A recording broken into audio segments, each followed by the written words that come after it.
గత 22 సంవత్సరాలుగా సిపిఎం నాయకుడిగా, సిఐటి జిల్లా అధ్యక్షులుగా, ప్రధాన కార్యదర్శిగా చిత్తూరులో పనిచేస్తూ వచ్చాను.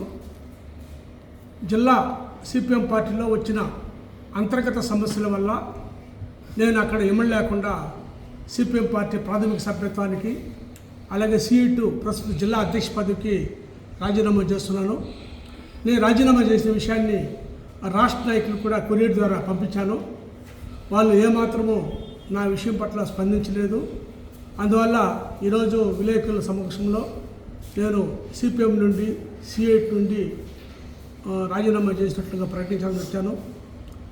ఎందుకంటే నేను సిఐటి జిల్లా సిపిఎం పార్టీ నాయకుడిగా, ఆ తర్వాత ప్రాథమిక సభ్యుడిగా, కార్మిక వర్గానికి సిఐటి జిల్లా ప్రధాన కార్యదర్శిగా, ప్రస్తుతం జిల్లా అధ్యక్షుడిగా కూడా ఉంది.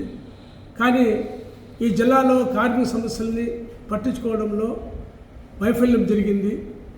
కార్మికులు జిల్లాలో అన్ని ప్రాంతాల్లో, అన్ని రంగాల వాళ్ళు చాలా ఇబ్బందులు పడుతున్నారు. అందువల్ల ఇవన్నీ నేను చర్చించిన తర్వాత కార్మిక వర్గానికి, పేదలకు సేవ చేస్తున్న సిఐటి జిల్లా నాయకత్వము ఏమాత్రం శ్రద్ధ వహించలేదు. కాబట్టి అందులో అంతర్గత సమస్యల్ని పరిష్కారం చేయడంలో విఫలమైనారు. కాబట్టి నేను ఇక సిపిఎంలో ఉండలేక సిఐటికి కూడా, సిపిఎం కూడా ప్రాథమిక సభ్యత్వానికి రాజీనామా చేశాను. భవిష్యత్తులో నేను కార్మిక వర్గానికి, పేదల ప్రజలకు సేవలు చేయాలని చెప్పేసి నిర్ణయించుకున్నాను. భవిష్యత్తు కార్యక్రమాన్ని త్వరలోనే మీకు ప్రకటిస్తానని చెప్పేసి నేను తెలియజేస్తున్నా. సీనియర్ కమ్యూనిస్ట్ పార్టీ నాయకుడు పోయే ఉద్దేశం లేదు. నేను కమ్యూనిస్ట్గానే ఉండదలుచుకున్నాను.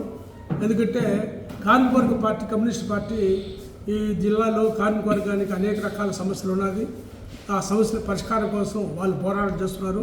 వాళ్ళ పోరాటాలకు అండగా ఉంటాను. భవిష్యత్తులో కూడా నేను కూడా ఏం చేయాలా, ఎట్లా చేయాలనేది భవిష్యత్తు కార్యాచరణని నేను చూసే సంఘాలతో మాట్లాడుకొని నిర్ణయిస్తానని చెప్పేసి మీకు తెలియజేస్తున్నాను.